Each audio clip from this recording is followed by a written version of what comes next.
Bienvenue sur ce premier tutoriel du Fab Lab de la Bibliothèque La Cassagne, bibliothèque municipale de Lyon.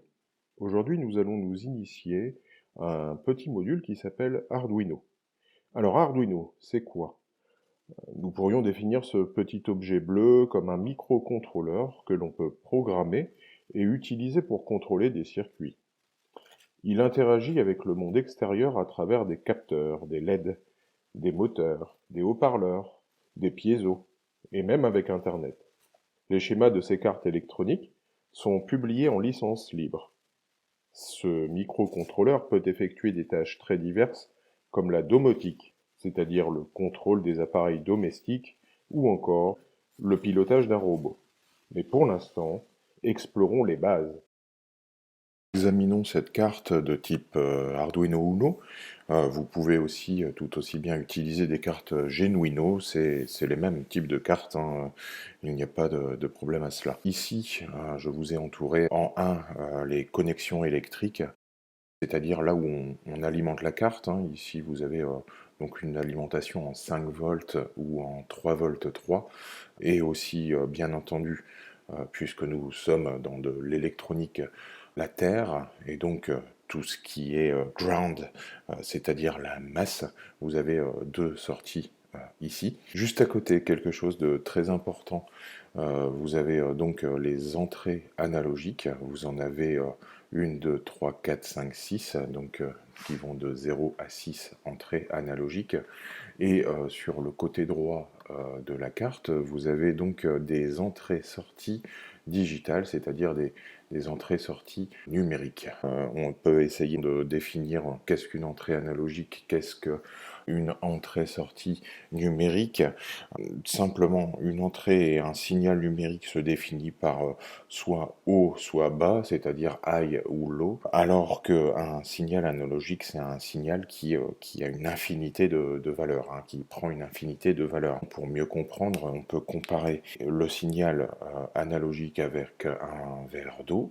Le verre d'eau, il est soit plein, soit vide, et il a une infinité de valeurs intermédiaires entre ce plein et ce vide, ça c'est pour l'analogique, alors que le signal numérique, il est soit plein, soit vide, c'est-à-dire soit haut, soit bas, soit ouvert, soit fermé. Vous avez aussi, je reviens pour les connexions électriques, où vous avez ici, j'ai numéroté en 8, une troisième sortie où vous retrouvez la masse, c'est une troisième sortie.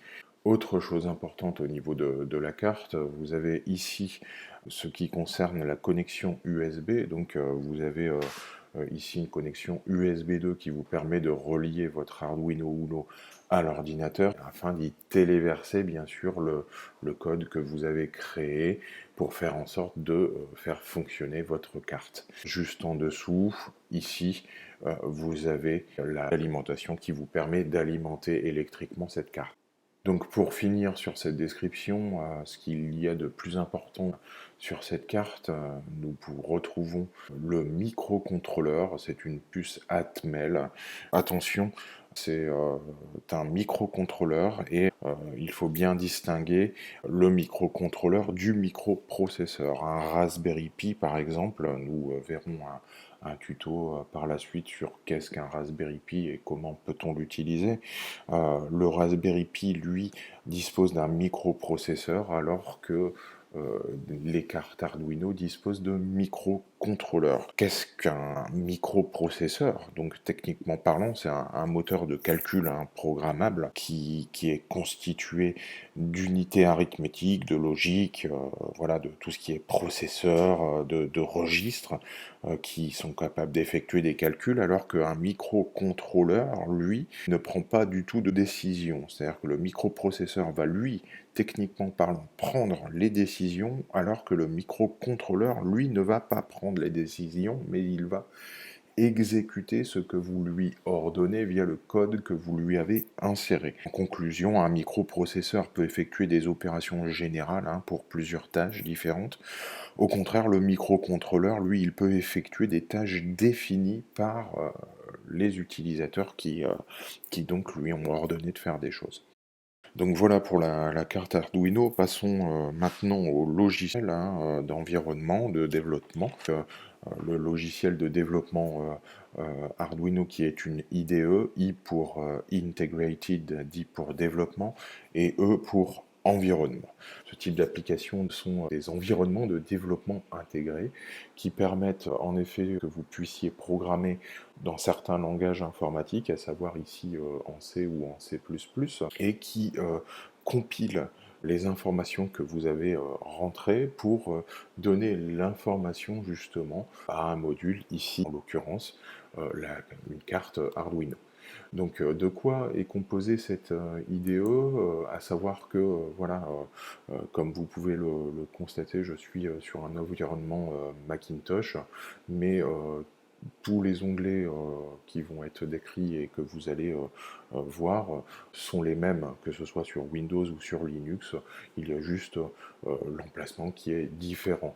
À savoir que voilà, vous pouvez retrouver dans l'onglet Arduino, nous pouvons voir euh, des choses basiques, des petites choses à propos de l'Arduino, des petites choses sur les services, les préférences. Voilà, on peut masquer l'Arduino, quitter l'Arduino, et vous avez les préférences. Donc on ne va pas s'attarder sur les préférences, c'est tout ce qui est accessibilité ou autre. Voilà, on va pas s'y attarder. On va commencer de toute façon à voir au niveau du fichier où on peut créer une nouvelle page de programmation pour qu'elle soit compilée, où on peut tout aussi bien ouvrir une page déjà existante, des pages récentes, des carnets de croquis. Donc ça, ce sont des choses que par exemple vous avez déjà enregistrées, mais vous avez aussi pas mal d'exemples. Ça peut vous permettre de vous initier tout au début, par exemple avec des codes basiques, comme le code Blink. On va comprendre que le code Blink nous intéresse pour la suite. Voilà comment fonctionne euh, ce code. Et en plus, ce qu'il y a de très bien avec ces exemples, c'est qu'il y a toujours des explications. Alors bien sûr, l'environnement il est en anglais, puisque la programmation se fait en anglais. Euh, Vous avez tout ce qui permet d'enregistrer, enregistrer sous, d'imprimer. Vous avez l'onglet édition qui vous permet de copier pour le forum. Pourquoi? Parce qu'il existe beaucoup de forums dans le milieu maker, des nouvelles technologies ou autres, et pour demander des informations par rapport à un code que vous n'arrivez pas à bien faire fonctionner, vous pouvez justement copier ce code pour qu'il soit mis en ligne sur un forum. Vous pouvez aussi copier pour que ce soit mis donc, dans une page HTML, coller, tout sélectionner, aller à la ligne, faire des commentaires, augmenter l'indentation. Alors l'indentation, c'est quoi? Ça vous permet de gérer l'ossature de votre code et de bien l'aérer. Un programmeur va avoir plus de facilité à le lire, et donc l'indentation permet d'avoir quelque chose de plus organisé. Voilà, augmenter la taille de police, etc. Trouver un mot que vous avez écrit. Ensuite, vous avez l'onglet croquis qui va vous permettre de vérifier, compiler. On va y revenir tout à l'heure et voir ce que c'est avec téléversé ou téléversé avec un autre programmateur. Donc un programmateur, c'est un logiciel euh, autre que l'IDE Arduino qui sera certainement un peu plus poussé. C'est pareil en exportant les binaires qui sont compilés, puisque voilà, cette IDE, donc cette application, vous permet de compiler en C, en C++, et quand vous téléversez les données dans votre Arduino, l'IDE va compiler toutes vos données et elle va les transformer en langage binaire, c'est-à-dire des 1, des 0, etc., qui vont être seulement compréhensibles par le microcontrôleur. Et donc vous pouvez donc exporter ces données pour les recompiler avec un autre programmateur. Voilà. Vous pouvez inclure des bibliothèques déjà existantes. On voit qu'il y a des bibliothèques liées à l'Ethernet, des bibliothèques liées à des cerveaux moteurs. Dans les outils, c'est pareil. Et ce qui va nous intéresser, bon voilà, formatage automatique, on n'est pas obligé de formater une carte Arduino.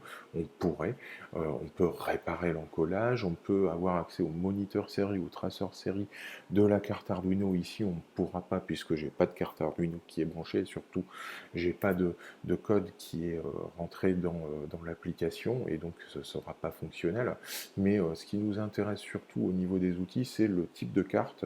Vous allez voir qu'il y a quand même pas mal de cartes Arduino. Vous avez donc du Mega, voilà, on retrouve même les petits LilyPad, le port série, donc le port USB, et surtout le programmateur ici de base, basiquement avec un Arduino Uno, on sera en Navrisp MK2. Voilà.